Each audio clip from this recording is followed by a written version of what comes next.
No. I'm going to talk to you about one of my favorite summertime techniques right here. Quit. Quit.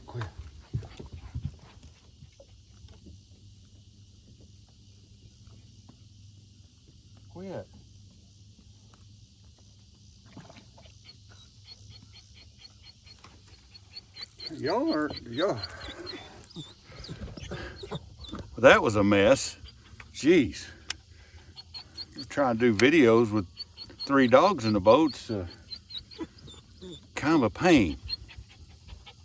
But here we are. We're going to talk about one of my favorite hot summertime, late summer, going into early fall techniques for catching a lot of bass and some big ones. So that was kind of a messed up video there at the start, but I just caught that thing, and revolves around an old Balsa B, 2 or 3, or even the 1. They make 3 sizes, but my goodness, what a great technique this has been for me in the late summertime. And let's get into it a little bit. So all my life, I've always, when I first learned out here at Bob Kidd, this lake's full of a lot of old timber and logs, and first time ever that I ever threw a Balsa B2 and caught bass on it was right here at this lake around some old pole timber in the hot summertime, and I've been throwing it ever since, and holy smokes.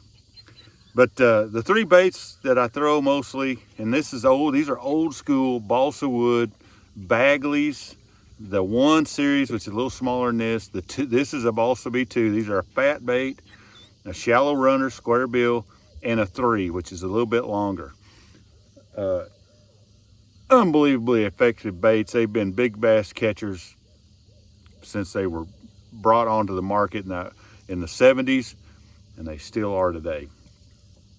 So where I like to fish these things is as you get into the late summer, like this little lake, it's starting to kind of come down a little bit, and all the reservoirs in the country or rivers, as that lake begins to kind of settle out in the summertime, the lake is dropping. You can go into the backs of these creek arms or the river arms, and what has happened is that water's receding. You start getting isolated wood cover. So that could be logs, little patches of old trees, any type of old wood cover. Sometimes even an old patch of rocks will work really well. Whatever you've got for isolated cover that's in very shallow water, that's where you're going to go use this bait. And I'm talking about when that water's in the high 80s and the 90s and it's late summer, and those bass that are residents in the backs of those creeks, for some reason shad start milling around in that ultra shallow backwater, and these bass really begin to hang out around those logs. And this is the bait to use. It's super buoyant, and this is a saturation bait.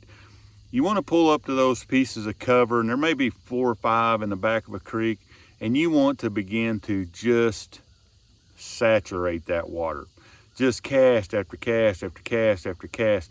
When you come up on a log, you want to throw down this side 20 times, this side 20 times, that end, and just every angle you can imagine, up, over, down through the crotches of any limbs, and just cast, make 40, 50 casts on one piece of cover to trigger a bite there. And plus, you might be surprised, there may be 4 or 5 bass hanging on one piece of cover like that, and you may catch one and have to circle back around and fish that log again and catch another one.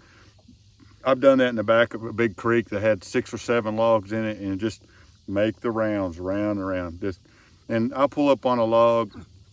I'm going to show you here in a minute how I like to cast that thing, and just beat the water. The colors, black and chartreuse. This old chartreuse crawfish is a really good one. Black and white. Any shad patterns are all excellent depending on the watercolor. I like to use it on a little bit heavier rod than normal. I like a medium action 6.5, 7 foot bait caster with 14 to 20 pound line.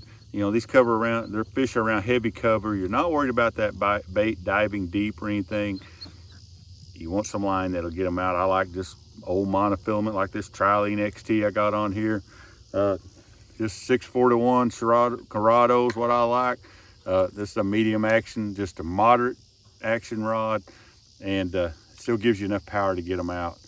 And so I just normally, like here, I'm just gonna cast that thing out and just reel it. Most times you're just a hard, steady reel is what you want to do with this thing, to where you're banging it into that cover. You want that bait deflecting and bouncing off. Once it leaves that cover and you start that hard retrieve back, just stop it real hard and go back to reeling. So you're gonna throw it up, you're gonna be coming down that log or whatever, you're banging it around. But once it leaves that log, you're reeling. That way, if one's tailing it, he'll get it. Popper. Another thing I learned from an old school guy down in southern Arkansas, a guy by the name of George Bowman, and he is an absolute master of the Balsa B. And I got to fish with him in an old red man tournament one time, and he had a very specific reel for his Balsa Bs, and I've kept this in my pocket for a long time, but you're getting ready to watch it. So George would throw that Balsa B out by that wood, he'd be reeling it, full turn, hard, but stop. What I do is make that bait, it's just, that's how he'd fish his Balsa B, and this guy's a master.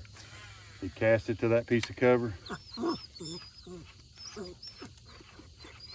It's super effective. It's erratic. It's like a fish that's trying to stay down.